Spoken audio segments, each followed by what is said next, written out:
অবিশ্বাস্য এক সুস্বাদু স্বাদে মোড়ানো মিষ্টির নাম পাতক্ষীর।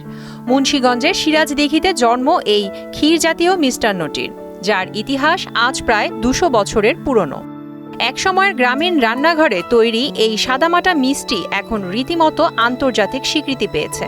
এই অর্জনের মধ্য দিয়ে পাতক্ষীর শুধু একটি মিষ্টান্ন নয়, হয়ে উঠেছে একটি অঞ্চলের গর্বিত সংস্কৃতি ও ঐতিহ্যের প্রতীক। স্থানীয়ভাবে একে কেউ বলেন ক্ষীরসা, কেউ বা পাতিরা, তবে সবার কাছেই এটি পরিচিত পাতক্ষীর নামে। দেখতে চ্যাপ্টা, গোলাকৃতি আর কলাপাতায় মোড়া এই মিষ্টিটি উজ্জ্বল হলুদ রঙের। তৈরি হয় একেবারে প্রাকৃতিক উপাদানে, দুধ, হলুদ গুঁড়া ও চটকানো খেজুর বা চাল।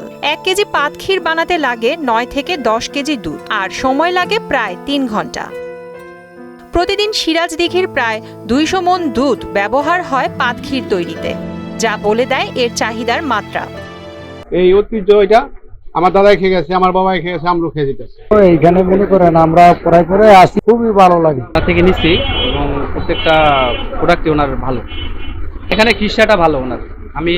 আমি নিচ্ছি। আমাদের এই সিরাজদিঘির ঐতিহ্যটা সারা দেশ এবং সারা পৃথিবীতে ছড়িয়ে গেছে, এজন্য আমরা অত্যন্ত আনন্দিত। আমাদের দাদু পরদাদুর সময় থেকে এই মিষ্টি বানানো হচ্ছে, এমনটাই জানান স্থানীয় এক কারিগর। ঐতিহ্যগতভাবে স্থায়ী ছাত্র আর গড়দের নিপুণ হাতে তৈরি হয় পাতক্ষীর। একসময় যার গণ্ডি ছিল শুধু সিরাজদিঘর, আজ তা ছড়িয়ে পড়েছে ইউরোপ, আমেরিকাতেও, যেখানে প্রবাসী বাঙালিরা নিজেদের শিকড় খুঁজে পান এই স্বাদের মধ্যে।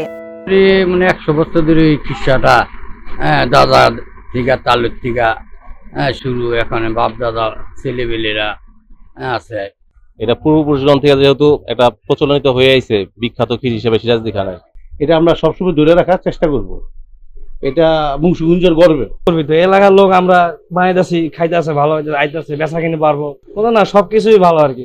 যে পণ্য স্বীকৃত পাওয়ার পরে অনেক জায়গা থেকে লোক আছে, পাতাকে কি জিনিস খাইছে, দেখছে, দুইটা একটা নিছে, পছন্দ হয়েছে নিছে, দেশের বাইরেও যায়।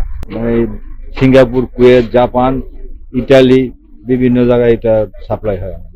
আমরা তো চাই ঐতিহ্যটা ধরে রাখুক, তার পরবর্তী প্রজন্ম কি করে এখন এটা তাদের দেখার। গ্রীষ্মে প্রতিদিন তৈরি হয় ৪০ থেকে ৫০ পাতা পাতক্ষীর, আর শীতে সেই সংখ্যা দাঁড়ায় ২০০ থেকে ২৫০ পাতায়। পিঠাপুলি, নতুন জামাই বা উৎসব অনুষ্ঠান কোনো কিছুই সম্পূর্ণ হয় না পাতক্ষীর ছাড়া। এটি এখন সিরাজদিঘরের সামাজিক ও সাংস্কৃতিক জীবনের অবিচ্ছেদ্য অংশ। ২০২৪ সালের ২৫ মার্চ মুন্সিগঞ্জের তৎকালীন জেলা প্রশাসক আবু জাফর রিপন এই ঐতিহ্যবাহী মিষ্টির জন্য জিআই পণ্যের আবেদন করেন। দীর্ঘ প্রক্রিয়ার পর ২০২৫ সালের ৩০ এপ্রিল এই স্বীকৃতি প্রদান করা হয় এবং তা গ্রহণ করেন বর্তমান জেলা প্রশাসক ফাতেমাতুল জান্নাত। শুভেচ্ছা বিনিময় করেছি এবং তারা যেন এই ঐতিহ্যটা ধরে রাখে, আমরা যেন এই পাতক্ষীরের মাধ্যমে মানে পুরো বিশ্বকে জানিয়ে দিতে পারি যে সিরাজদিঘিতে এরকম একটা পাতক্ষীর তৈরি হয় যেটা অত্যন্ত সুস্বাদু, স্বাস্থ্যকর।